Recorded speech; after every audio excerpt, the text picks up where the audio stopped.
وبركاته. الحمد لله رب العالمين.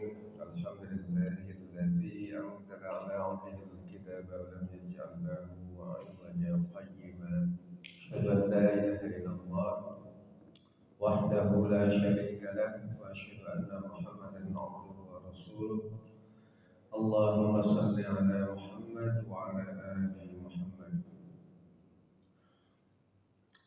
Hadirin jamaah salat subuh yang dirahmati Allah, puji dan syukur marilah kita senantiasa panjatkan kehadirat Allah Subhanahu wa taala.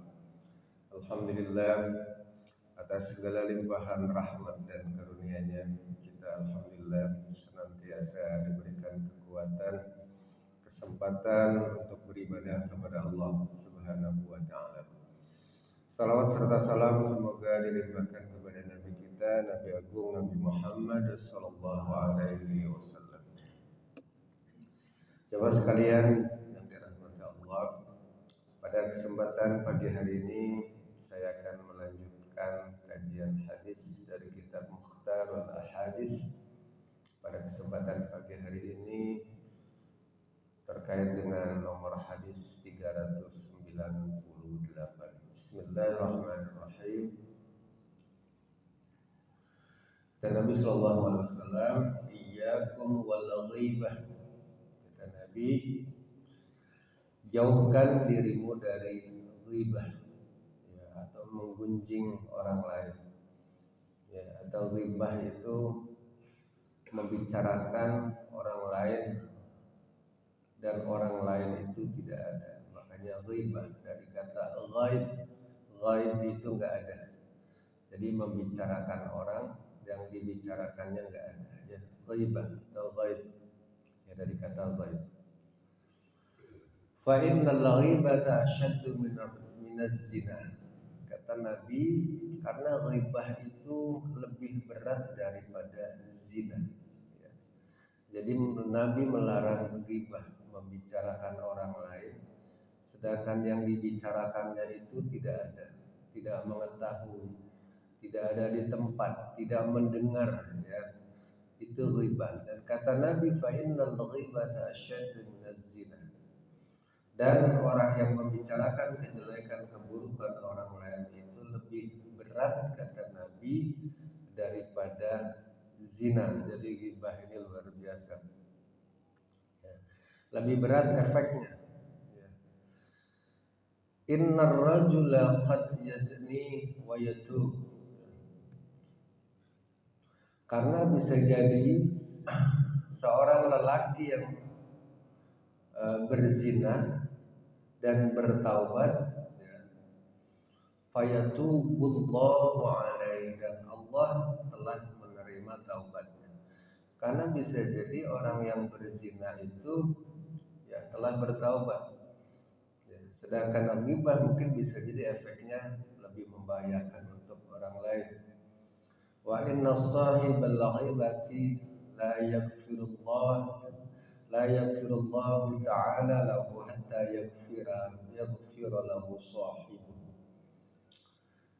Sedangkan orang pelaku ghibah tidak diampuni oleh Allah Subhanahu wa taala hingga orang yang digunjingkan memaafkannya. Kalau orang zina, kata Nabi, bisa jadi orang yang zinanya sudah taubat. Tapi kalau orang yang ghibah, bisa jadi ya efeknya, ya akibatnya itu orang lain itu tidak mengampuni sehingga Allah tidak memaafkan, sehingga Allah tidak mengampuni dosanya. Jadi ghibah itu kalau orang lain yang diceritakan, yang dighibah itu tidak memaafkan, maka Allah tidak mengampuni dosanya. Jadi luar biasa. Diperumpamakan kalau orang yang zina bertaubat sudah diampuni oleh Allah, tapi kalau orang ghibah dan orang yang dighibah itu tidak memaafkan, ya, tidak memaafkan apa yang sudah dibicarakan keburukannya, maka Allah tidak mengampuni. Makanya digambarkan dalam hadis, ghibah itu lebih berat dari zina. Menurut Imam Ghazali ada beberapa hal yang bisa jadi ya ghibah itu dilakukan dalam keseharian. Ya, bukan hanya sekedar lisan, tapi bisa juga dari sisi perbuatan. Secara lisan ya, seringkali ghibah itu adalah membicarakan keburukan dari sisi sifat ya. Sifat seseorang, kekurangan seseorang ya, itu dibicarakan dan pasti kalau dibicarakannya itu tidak suka orang yang dibicarakannya, kalau dengar itu tidak suka, maka itu ghibah. Kata Imam Ghazali, ghibah itu kalau memang betul itu adalah ghibah, dan kalau yang dibicarakan itu tidak sesungguhnya, bukan faktanya, maka itu adalah fitnah. Jadi sangat berbahaya. Anggap saja ghibahnya terhadap perilaku seseorang, keburukan seseorang. Ya, karena seseorang ketahuan mungkin melakukan sesuatu yang mungkin mencuri, berbohong, diceritakanlah. Ya. Dan kalau kebohongan itu atau dianggap mencurinya itu ternyata bukan atau tidak nggak ada faktanya, maka itu fitnah. Tapi kalau itu fakta, itu ghibah. Dan ghibah itu bisa diampuni oleh Allah Subhanahu wa taala jika orang yang dighibah itu memaafkannya. Bisa jadi yang dighibah itu adalah perbuatan. Ada orang yang pulang haji masih diceritakan, udah pulang haji kok masih misalkan kedermawanannya tidak bertambah, udah pulang haji kok ibadahnya masih sama aja. Bisa jadi itu tanpa sadar seseorang membicarakan itu ghibah. Bisa jadi orang bercerita udah tua kok sholatnya masih bolong-bolong, sudah tua ya Pak A, udah tua tapi nggak mau berjamaah di masjid.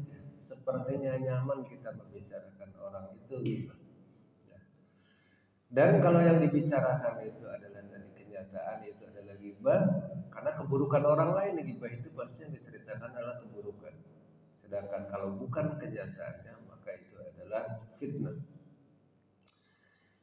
Bisa jadi ghibah itu karena menirukan seseorang, ya, menirukan. Karena jalannya pincang, ya, lagi membicarakan dia, tiba-tiba jalannya seperti orang pincang. Itu menirukan, itu ghibah. Ya, mencontohkan keburukan-keburukan orang lain di depan teman-temannya. Karena orang ghibah itu bisa jadi karena orang itu marah sehingga dia ghibah. Kenapa? Ketika orang marah, seringkali kekesalannya itu akhirnya mengungkit, menceritakan keburukan orang lain supaya orang lain simpati kepada kita. Seringkali demikian. Ghibah bisa jadi karena memang seseorang itu kalah bersaing. Karena kalah bersaing, ceritakanlah keburukan orang lain. Tujuannya apa? Menjatuhkan ya orang lain di depan ya teman-teman, di depan saudara-saudara, di teman-teman sekantor ya. Jadi karena kalah bersaing, diceritakanlah keburukan orang lain. Bisa jadi ghibah terjadi karena kalah bersaing. Bisa jadi ghibah itu ya karena memang ketidaksukaan, karena memang tidak suka sekali. Kalau ada dia kayaknya nggak suka sekali. Ya. Sehingga seringkali apapun yang dia lakukan, pakai baju salah, pakai bajunya nggak cocok deh, kayaknya deso. Kalau pakai baju itu kayaknya jadi kayak tua deh, cantiknya hilang. Ya, pakai pewanginya kok kayaknya pewanginya udah tua, kayak orang tua gitu ya. Jadi apapun ya kalau bisa jadi menjadi bahasa bahan untuk membicarakan, mengangkat, mengungkap keburukan orang lain. Itu ghibah. Hadirin dirahmati Allah, karena bahayanya ghibah, Nabi sudah mengingatkan ya, jauhkan dirimu dari ghibah, karena kata Nabi, ghibah itu lebih berat daripada zina dan tanpa disadari. Ya. Jadi semua keburukan orang lain, baik disengaja ataupun tidak disengaja. Ya, ada orang lewat, keburukannya nampak kita bicarakan. Ada orang yang nggak ikut mau kumpul-kumpul, aduh Bapak A, dia mah nggak mau bergabung dengan kita. Ya, itu nyaman.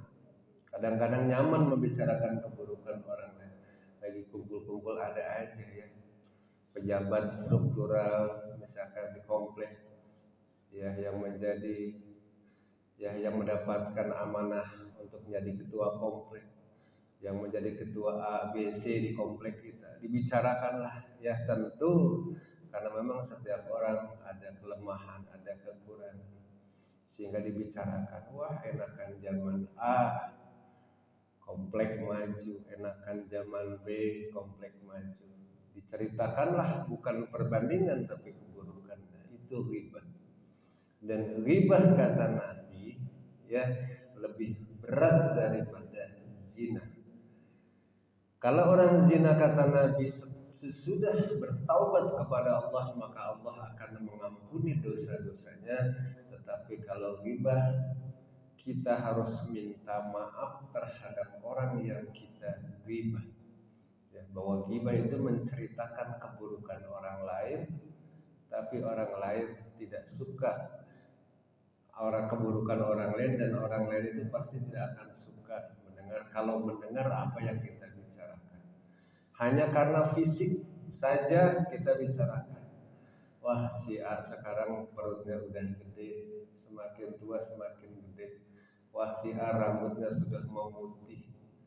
Ya, keburukan-keburukan, kelemahan-kelemahan orang lain diceritakan, cara berpakaian diceritakan, dan sepertinya kalau ghibah itu menjadi sudah terbiasa, orang kadang-kadang merasa nyaman untuk membicarakan orang lain dan seolah-olah kita paling punya kelebihan daripada orang lain. Seolah-olah kalau bertambah usia saya paling oke, paling sehat, paling kuat. Cara berpakaian sepertinya saya paling bisa, paling ngerti menilai orang lain salah.